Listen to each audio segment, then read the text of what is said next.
After Donald Trump accused the DOJ of authorizing the FBI to use deadly force in their search of Mar-a-Lago, the FBI is pushing back on the former president's claims. That's right. The FBI released this statement saying it followed protocol. It's standard for search warrants to include a standard policy limiting the use of deadly force.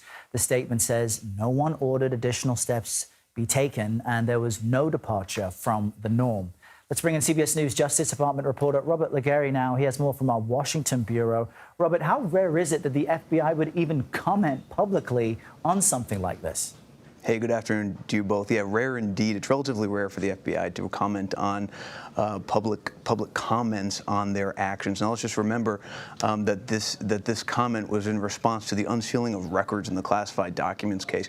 That case began many years ago and culminated in charges being brought against the former president and two co-defendants. But in the middle of that investigation, the FBI executed a court-authorized search warrant at Mar-a-Lago. And that was the response from the FBI on the former president's comments there. Well, let's get into some more of the substance of what's happening, because Trump's attorneys and co-defendants are all down in Florida today for a hearing in the federal case against him. What can we expect?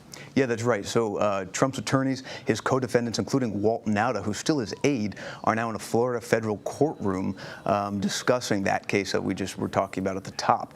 Now, Nauta has launched an effort, one of many efforts by all of these co-defendants, to dismiss the charges against them. He alleges, and his attorneys have written in court documents, that he was selectively prosecuted because he chose not to cooperate with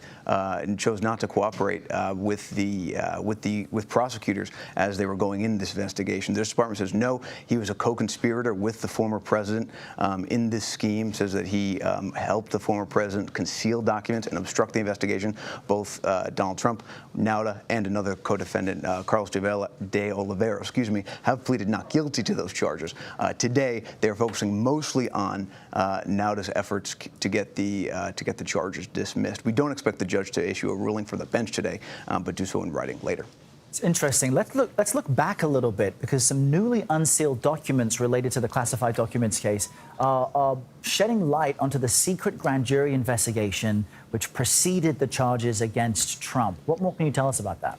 Yeah, that's right. So these documents that were unsealed yesterday are part of a broader move by Judge Eileen Cannon, who is overseeing the trial down in Florida, to unseal a lot of documents. These documents that were unsealed yesterday were part of a broader push by the former president and his co-defendants to get the charges dismissed, which we've already been talking about throughout this segment.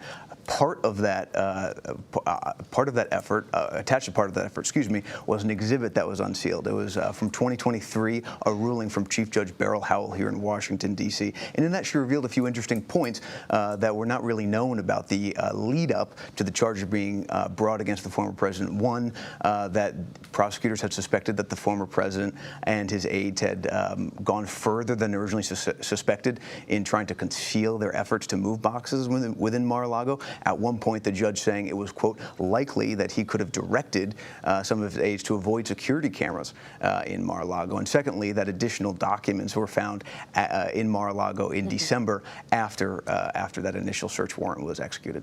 All right, Robert Legare, thank you very much. Thank you.